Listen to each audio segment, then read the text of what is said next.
ధనవంతుడైపోయినాడు.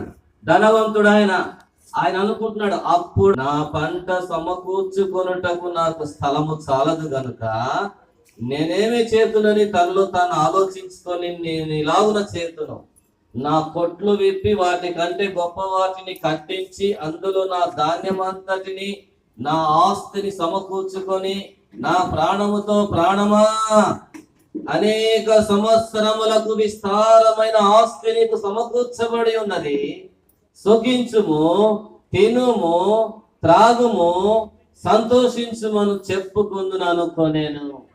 ప్రాణంతో చెప్పుకుంటున్నాడు, అబ్బా ఇంకా నాకేముందిరా నాయన, బాగా పంటలు వచ్చేసినాయి, గోడౌన్లంతా నింపేసిండు, గోడౌన్లంతా బాడుకు తీసుకుని కొనేసినాడు మొత్తం.